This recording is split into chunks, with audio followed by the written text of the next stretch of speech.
Hello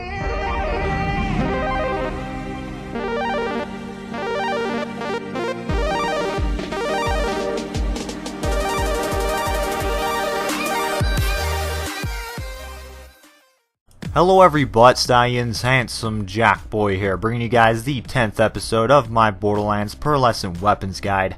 And in this episode, I'm going to be covering the Ironclad. The Ironclad is a pearlescent shield, and I believe this is the last pearlescent shield I need to cover, if I remember right. I've already covered the Omega and the Rose, which are the other two pearlescent shields, so that's actually kind of a good thing because these shields are pretty hard to record gameplay for because of the fact that they're shields. And instead of me shooting the enemies have to shoot me for me to actually show off the effect, since they're not weapons, they're shields. And yeah, you kind of get my point, hopefully. But anyways, so as you can see there in the red text, it says, "I stand unvanquished."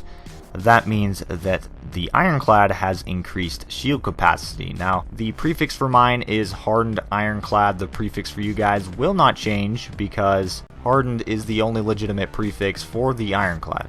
Now, reading under the usage and description section here on the wiki for the Ironclad, it says the Ironclad is one of the highest capacity shields on Pandora, and with the right parts, the highest capacity shield.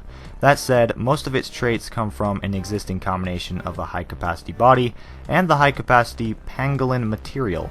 Overall, the actual Ironclad effect only slightly increases the shield's already huge capacity. A simple purple impenetrable unyielding with the right parts will be about 95% the same as an Ironclad. As with all pangolin shields, even more so with a hardened shield, recharge delay can be a problem. Choose only pangolin shields with the best material overcharge capacity, or the material penalty will simply be too high. Now, if you guys do not know how to obtain pearlescents, they are only obtainable within the Secret Armory of General Knox DLC.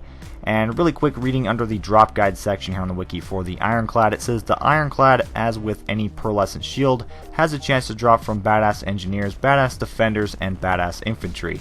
Alright, so my opinion about the Omega, I've got to say that this is probably my new favorite shield in Borderlands 1, and the reason for that is because I'm just a huge fan of high capacity shields in general, if you guys didn't know that.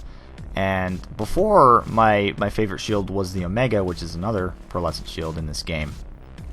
I liked that one a lot because it was balanced, like, you know, it had good capacity, good recharge rate, and good recharge delay.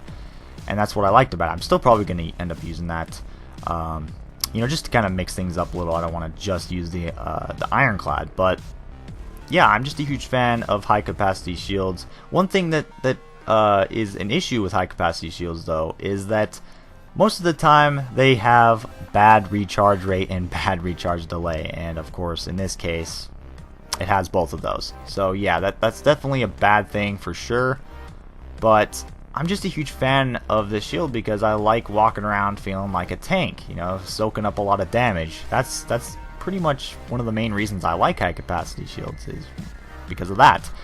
And it really fits my playstyle because, you know, I like getting up close and personal. I'm not a huge, you know, I've mentioned this before, I'm not a huge sniper fan. I don't like staying back.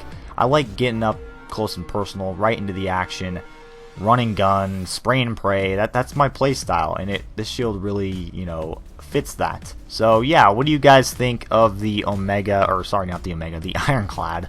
Like I said, it's probably gonna be my new favorite shield now. We'll see what happens.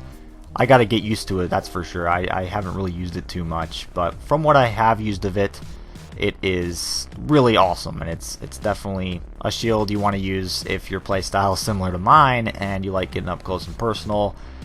Definitely try to get yourself one of these bad boys. But anyways, that's pretty much going to wrap it up for this video, guys. I hope you enjoyed this. Be sure to rate, comment, and subscribe for more, and I'm out of here. Peace!